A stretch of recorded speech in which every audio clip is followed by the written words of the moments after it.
So as Dikimuki has read the entirety of chapter 2 of Ecclesiastes, for those joining us for the first time, we are going on this journey through this book. Last Sunday, we went over chapter 1, and it's a continuation of Solomon's thoughts and his searching here. And just a quick recap, just a few things to be reminded of what we learned from last Sunday. There was a key question that Solomon asked in chapter 1, and that was in verse 3. What does man gain by all the toil at which he toils under the sun? That's the key question that he is embarking on, trying to figure out and try to find the answer to. We talked about how different translations say futility, meaningless, vanity. In the translation that I use, the ESV, it says vanity. Of course, meaningless is not what the author is saying, Solomon is saying, but we found out that's actually how life is short, not meaningless. So continue on this thought, thinking, reflection, considering that perhaps one of the wisest or the wisest person that have ever lived. We're now going to chapter 2 here. Solomon says that life is a vapor. It's a mist. It's but a breath. And we saw some examples of that, how that puff of smoke after you blow out a candle. Then what then is the profit of a life filled with such toil, and then afterwards it's all gone? Is there anything that can remove or at least reduce this pain of, as we learned last Sunday, this Hebrew word havel, vanity, meaningless, shortness. So if Solomon can find a profit, maybe that can soothe, that can alleviate the grief of a short life filled with exhausting work, repetitive work. The companies that try to sell their products, we see it all the time through commercials and advertisements. Whether we have to be forced to watch it through it, or we can skip it, right? But when we watch these commercials and advertisements, there's a certain aim that these companies are trying to achieve through it, and it's for us to believe that at the end of that commercial or the advertisement, that whatever product is being sold by that company, that if we have it, or if we go get it, then we're going to be happy. It's going to give us joy. It's going to satisfy us. And if we're honest, most of the time it works, doesn't it? Most of the time it works. Because at the end of the day, happiness is what we want. Happiness is what we desire. Happiness is, at times, what we live for. Now, just look at your life back this week. If you can remember any moments, yesterday. In fact, just look at your life this morning. What did you do? Everything you've done so far, even this morning, before you came here, was to actually, whether you realize or not, make yourself happy. You had breakfast, for many of us. Some skip it, right? But you fed yourself. The weather's getting a little bit colder, right? The fall season's coming in. Hopefully it'll be actually fall. It doesn't go right into winter, where you can enjoy that weather a little bit. But, as the weather gets colder, what do you do in the shower? Warm water, and you just stay in there a little bit longer, right? You want to make yourself happy. And you dress yourself too, right? For the happiness of others as well, right? And for the rest of the day, you're going to go about and make decisions that makes you really, happy. What we long for and live for is happiness on the surface level, and at times, whether we don't know it, but really, not at times, but really on the deepest level as well. So in all of our pursuits, such as, earning a living in our career, in our jobs, finding a spouse to begin a family with, raising children, then children that are respectful, good, having fun, enjoying things, keeping healthy and fit, and what have you. All these many different things. We display a common desire to be happy in what we do. So Solomon in Ecclesiastes, ancient times ago, a long time ago, the world was different back then, so many different things, right? Different people, different culture, different time, different age. Solomon in Ecclesiastes is the same as us. He was a person. And he, particularly in this chapter, is determined to find out what makes me happy. And in verse 3 of chapter 2, we can see that he wanted to find out what was good for the children of man, what was good for people, what was good for humanity to do under heaven during the few days, during the shortness of their lives. So in verses 2 to 3, Solomon begins his pursuit. Think of it almost like he is experimenting and trying out any and everything. So he begins his pursuit by first turning his attention to comedy and wine, as verses 2 to 3 tells us.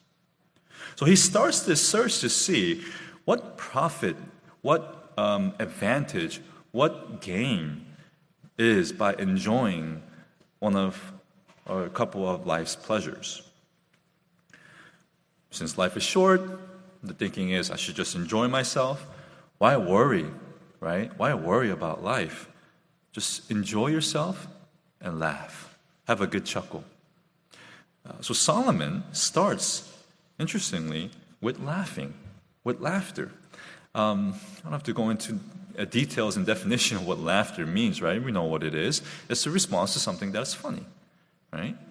There's this degree of laughing as well. There's a quick chuckle, or there's times where we are trying to catch our breath because it's so funny, right? Imagine life without any laughter. For Solomon, obviously, I don't believe he would go into a room or chamber to himself with nothing around and just look at a wall and just start laughing. I don't think he did that. He most likely had jesters, comedians, different things like that to give him a good laugh. That's what he did. And then we read that he turned to wine. Perhaps the enjoyable use of wine could give some satisfaction, some gain, some advantage to this short life. Maybe it will help relieve, at the end of the day, a long day filled with just exhausting work. But Solomon concludes with those two things so far, laughing and wine, could not do it, as he says in verse 1. But behold, this also was vanity. Pleasures like laughing and drinking wine doesn't truly satisfy because Solomon realizes that those things themselves are Hevel. In other words, he concludes that Hevel cannot remove Hevel.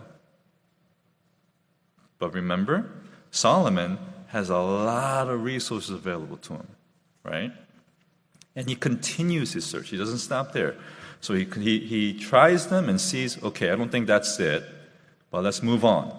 So now he turns to labor, work, various activities, and achievements, as we see here in verses 4 through 8. First, in verses 4 to 6. In verses 4 to 6, we see that he made various things. He made a lot of things. I'm sure there are a lot more than what the text says here, but he pinpoints out some highlights here. So with his resources, he drew up plans, he acquired the materials, and what did he do? He built homes, he built houses, he planted vineyards. And where does the wine come from? The vineyards, right?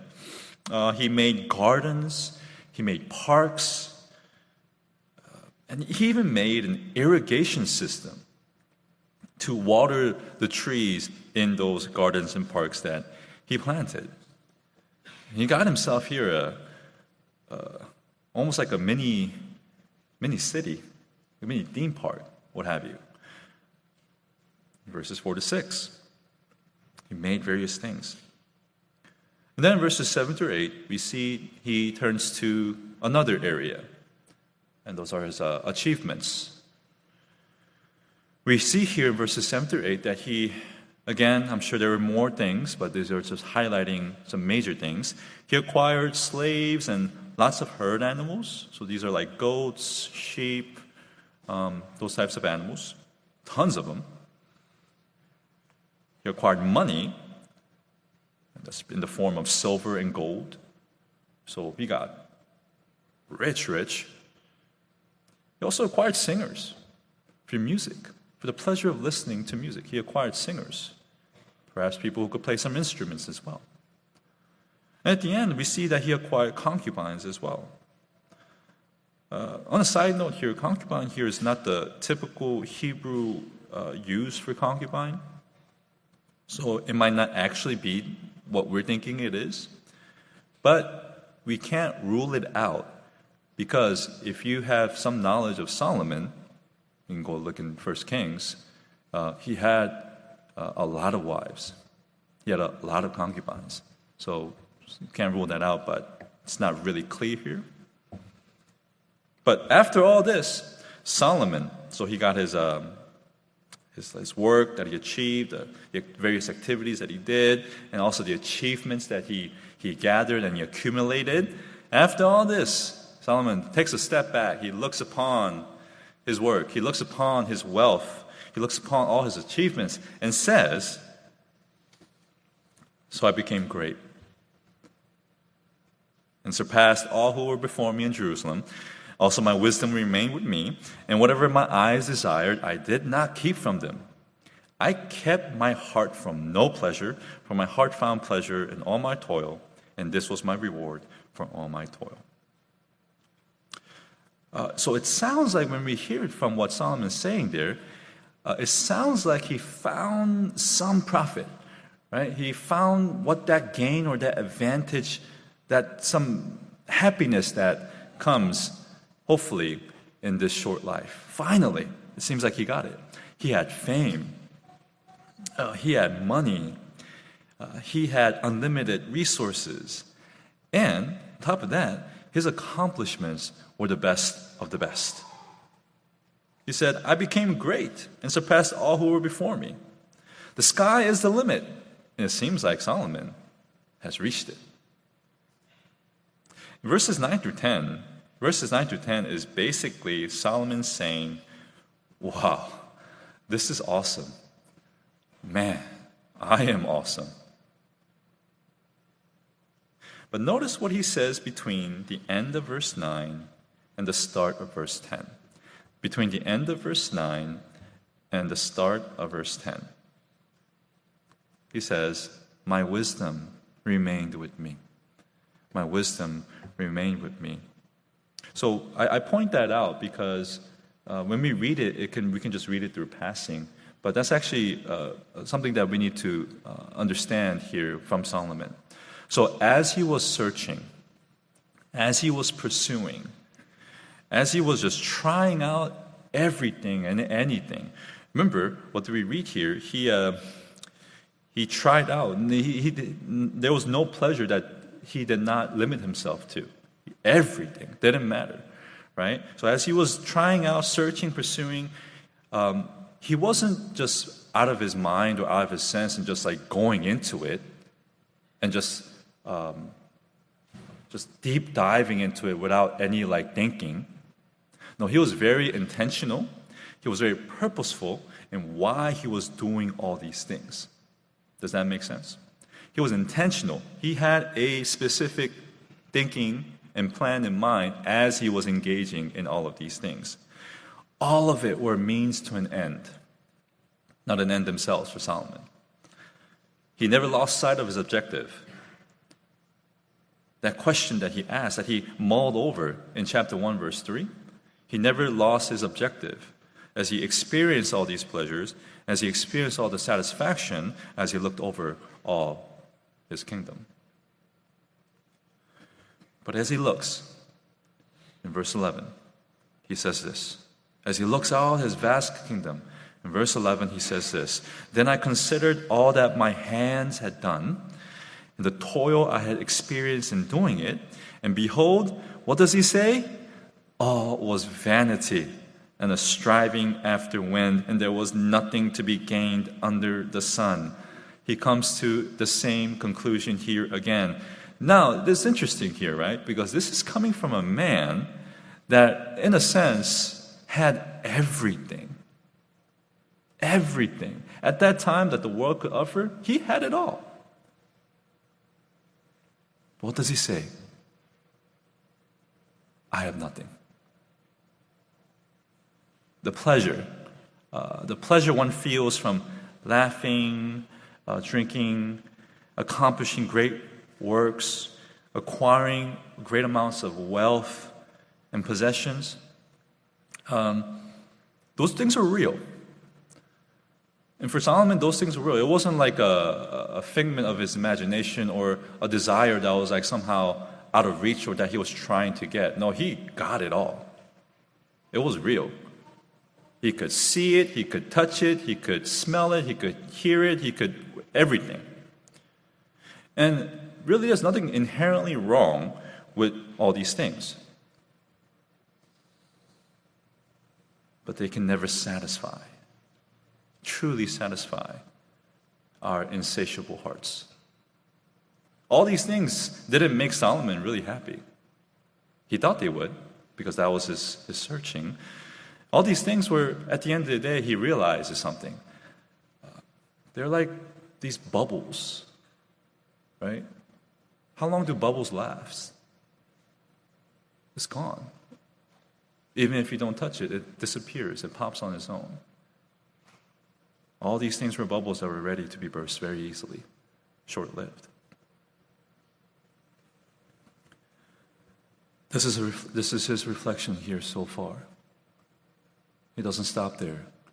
It's like one of those things when you think about something, some other thoughts come in, or other thoughts come in, and it just you just keep piling on. Oh, this related to this, and this, those how it happens, right? When you brainstorm and you think about these things, and so that's what happens here to Solomon as well, as he continues in verses 12 to 17. In verses 12 to 17, here in this section, Solomon goes back to the discussion about wisdom in chapter 1, verses 16 to 18. That's chapter 1, verses 16 to 18. And just to help us, just to remind us here, I'll read those verses for us. In chapter 1, verses 16 to 18, we read, I said in my heart, this is Solomon saying, I've acquired great wisdom, surpassing all who were over Jerusalem before me, and my heart has had great experience of wisdom and knowledge. And I applied my heart to know wisdom and to know madness and folly. I perceive that this also is but a striving after wind. So he talked about wisdom back then. Now he brings that to the table here again in verses 12 to 17. And here's what he saw. He saw that the pursuit of worldly and material success and pleasure could never bring happiness. But he sees the tremendous value wisdom has in perhaps finding or searching for what that happiness might look like in this short life, as we see here in verse 13. So, in other words, Solomon sees wisdom as light that helps us to see. As he says in verse 14, the wise person can see, while the fool, what? You can read there yourself. What does the fool do? Walks in darkness. And his conclusion with that is that wisdom is better than foolishness, as light is better than darkness, and sight is better than blindness. So he believes that, so he's holding on to this wisdom here, thinking that it will help, and he sees the value of it. But then, another thought comes to his mind as he's doing all these searching and thinking. We see that in the second half of verse 14. What does he say in the second half of verse 14? But then he says, and yet I perceived that the same event happens to all of them. What is the same event that he's referring to? Well, we talked about it in chapter 1, and that's death. And what happens to all of them is referring to here. If you read in context there, it's referring to both wise and foolish people. So Solomon saw that one event that happens to every single person. Do what they will with their lives. It all ends with the same event. So Solomon here experimented with everything so far, but as we mentioned earlier, with a sound mind. He wasn't senseless or just not thinking about anything, just doing it. No, he had a sound mind, and though he sees it's better to be able to see where you're going, it won't save you from the fate that is the same for every single person. At the end of this vapor of life, there is death for every single person. So he's troubled by this thinking. Remember, he values wisdom. He's wise himself. He's troubled by this, as he says in verses 15 to 16. What happens to the fool will happen to me also. Then why then have I been so very wise? And I said in my heart that this also is vanity, for of the wise as the fool there is no enduring remembrance, seeing that in the days to come all will have been long forgotten. How the wise dies just like the fool. In other words, Solomon is saying, if I die just like the fool who couldn't care less, then why have I spent so much time being wise? What does it matter? This is all vapor. The fool and his foolishness are vapor. The wise and his wisdom is a vapor. Both will die, and both will be forgotten. So it kind of hits Solomon like a bag of bricks. After realizing this, Solomon summarizes his findings so far in verse 17. And what does he say here? What are the beginning words that he says in verse 17? So I hated life. I hated life. Why? Because what is done under the sun was grievous to me.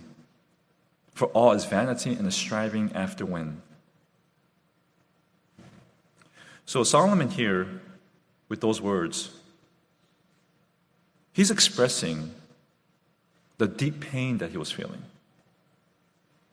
Perhaps not physically, but mentally, emotionally, spiritually.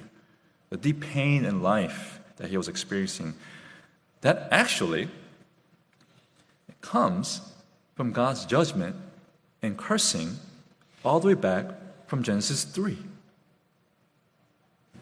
Back in Genesis 3, the fall happened and the curse of the land.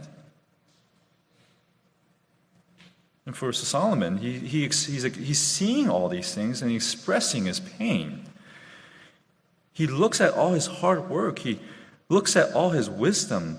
He thought that he had caught the wind finally. I grabbed the wind. But in the end, it just slips through his finger like a puff of smoke that he's trying to grab. And it's just simply, at the end of the day, simply a breath. His bubble burst very easily at that. The hunger for more, the hunger for permanence, the hunger for significance, the hunger for profit and gain isn't just some background noise, like a sitcom that we just put on in the background. No, they consume this shortness of life that we call life. So here Solomon is expressing the deep pain that he feels of Havel. And then with that, he realizes something even more. In verse 18, with this realization, it just keeps stacking up on him. He also realizes that everything that he toiled for, you consider all the things that he toiled for, everything that he acquired, what do we read in verse 18? This could be left to someone else who comes after him. It could be his son, it could be his leader, it could be anybody, really. And as he's tormented to not know what will happen with all of it, as he says in verse 19. He's in despair about the fruit of his labor, all that he's done, knowing that his legacy will be left to someone who did not earn it, probably will not appreciate it because, it's given, right? You didn't earn it yourself. And it may even be mismanaged. Just tossed away or thrown in the toilet and just flushed down. It's waste. That's what he says in verses 20 to 21 here.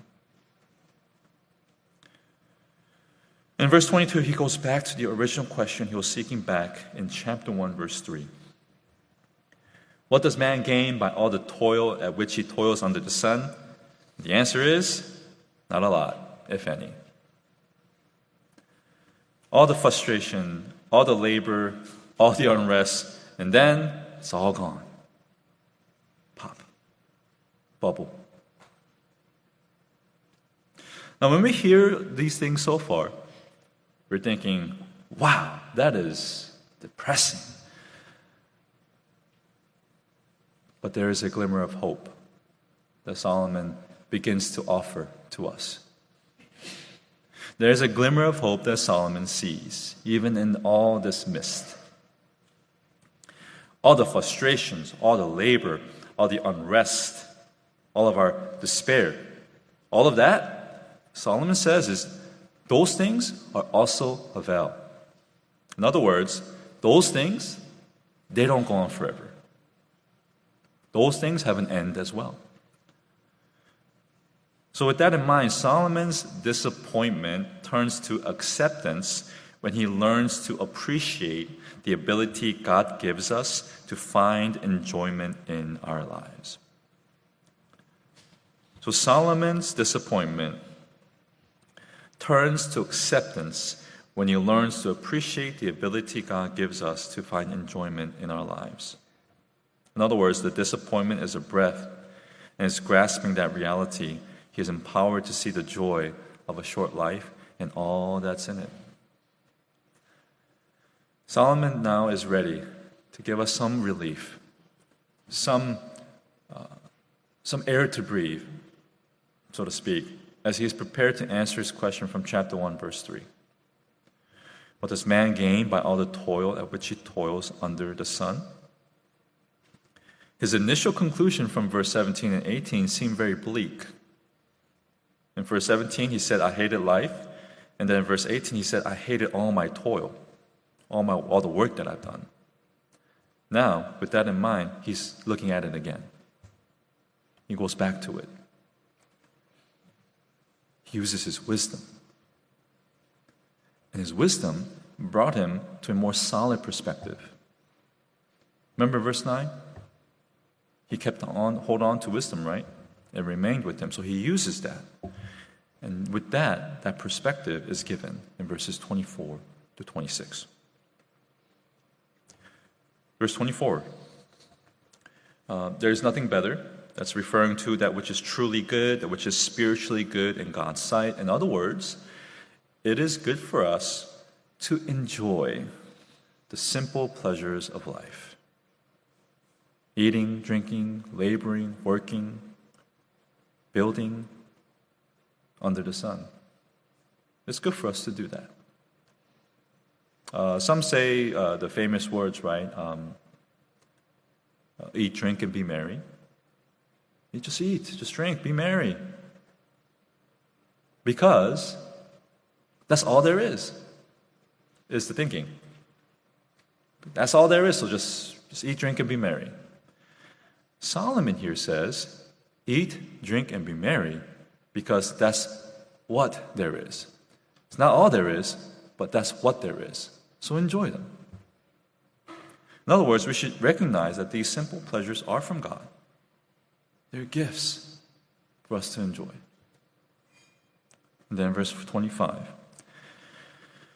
If we live life eating, drinking, and working without recognizing that these are God's gifts to us, if we live life eating, drinking, and working without recognizing that these are God's gifts to us, if we live life and think these things are rewards to be earned rather than gifts to be enjoyed, then Solomon is saying that Havel will crush us with disappointment.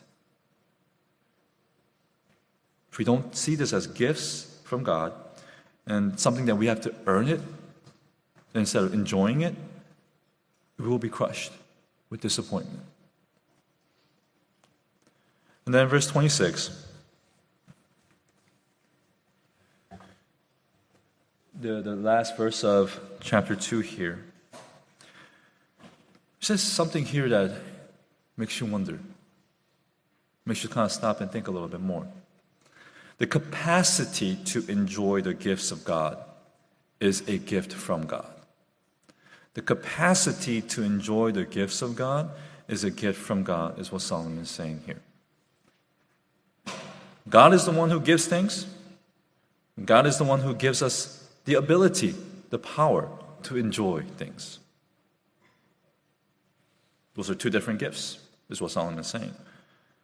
Just as a can of mixed fruits and a can opener are different gifts. Only the first is given to the unbeliever. The believer is given both. Which means that the believer is given the capacity to really, truly enjoy it for what it is. Life is a gift from God. Food and drinks are gifts from God. Labor, hard work, it's a gift from God. Life is brief. It's a breath, it's a vapor, it's a mist. But Solomon is saying, it's still a gift. Solomon reminds us at the end of verse 26 that the enjoyment of these gifts is also Havel, meaning that it's going to be short. However, the reality of briefly enjoying these gifts is not designed to bring another disappointment. These gifts, in the shortness of this life that's given to us, it serves a purpose. And it's designed to launch us into the pursuit of God as we are enjoying these short-lived gifts in this short-lived life. It's to redirect us. It's so that we're not trying to strive after the wind, trying to grab these things, but we can go to the one that can really hold on to. So with these gifts that we get from the Lord, what spoils them? We spoil them, actually. What we do is, what spoils these gifts is our hunger to get out of them more than what they can give to us. We're like trying to squeeze all at the end of that juice, right? Just all of it, more. What spoils them is that we want more than what they can give to us. In other words, we pursue after these things, whatever those things are. And for each and every one of us, that might be similar things or it could be very different things. In other words, when we pursue after these things, we're basically saying to them, hey, I need you to make me happy. I need you to give me meaning. I need you to give me purpose in this short life that I'm living in. And the answer we get pretty much from these things are I'm sorry, I can't. Because they can't. The reason is they were never meant to do so. They were never meant to do so. Another area that these gifts are spoiled by us is that our desire to use them to achieve ultimate and lasting happiness and satisfaction. Solomon's saying that striving after them is like striving after the wind, like trying to grab the wind. And so instead of striving after them to find this true, deep, lasting, fulfilling happiness and satisfaction, he's saying, just receive them. Don't go after it with sharp, that zeal for it. Don't go after them, just receive them as you aim to then instead strive after God, who is the source of this ultimate, lasting, and full happiness and satisfaction. What spoils these gifts is when we use them beyond the boundaries that God gives to us to enjoy them according to His commands. So just for us not to be confused, enjoying the gifts that God gives to us is best enjoyed in the barriers of God's commands. Not just a headfirst dive into it without any wisdom, without any self-control. Because if you go outside that barrier, that's where these things become, for sure, spoiled. So far, Solomon gives us the first ray of light, I believe, at this point. It might not be a bright, shining light. It might not be a lot of hope there. But again, because yes, he doesn't stop there. We've got still some ways to go about this. Solomon has reminded us of, or perhaps we learned some great truths today. And I can understand that maybe all of this could be heavy. When's the last time that you just stopped and considered your life? When's the last time we stopped and contemplated the shortness of our lives? When's the last time we thought about these things, right? If we're honest. We're so used to just going. Just wake up, do our routine, do our things, eat, shower, sleep, right? All the normal things, right? We just do it. Well, what else are we going to do? We're just going to sit there, right? No. We work. We enjoy certain things. We do these things, but lots of times when we stop and think about it, sometimes it can be scary. Sometimes it can be very heavy.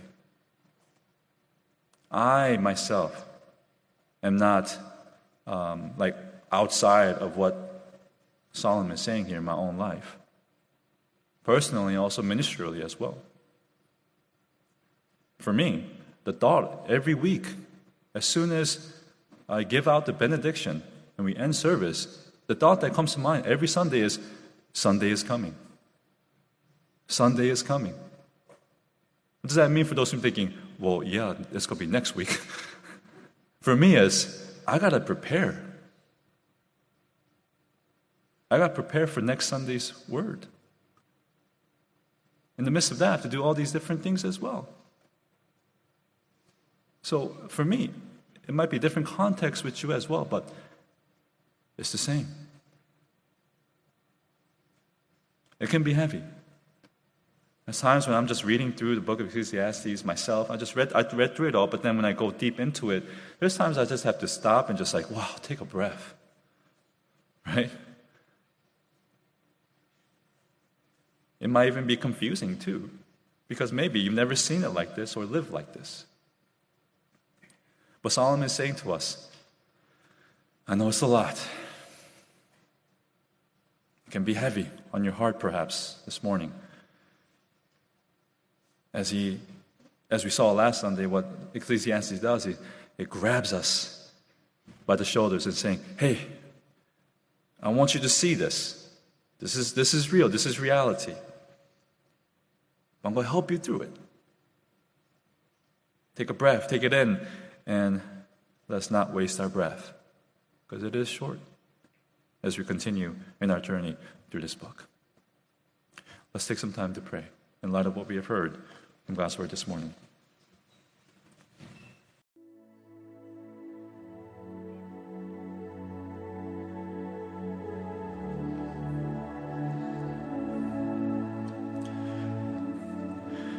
Oh, Father, Heavenly God, thank you, Lord, for reminding us, perhaps even teaching us and showing us some new things from your word this morning. Lord, there's many things, Lord, that you graciously give to us. From the grand and exciting things to the mundane and ordinary things. Lord, the food that we eat, the clothes that we wear, the places that we live in. Lord, the transportation that we have to move to and from. The relationships that we have with family, friends, co-workers.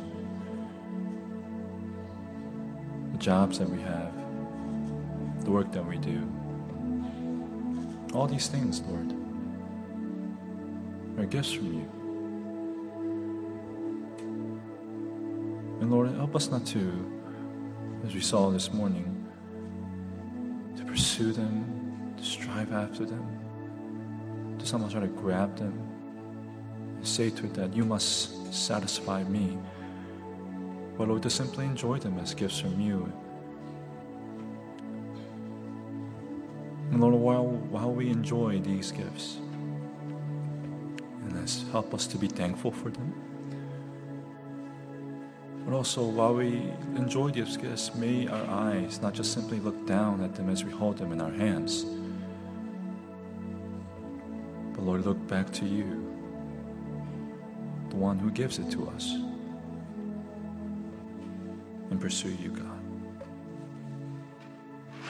Help us, O Lord. We are finite creatures that forget so easily. We are finite creatures that spoil the things that you give to us, very much so.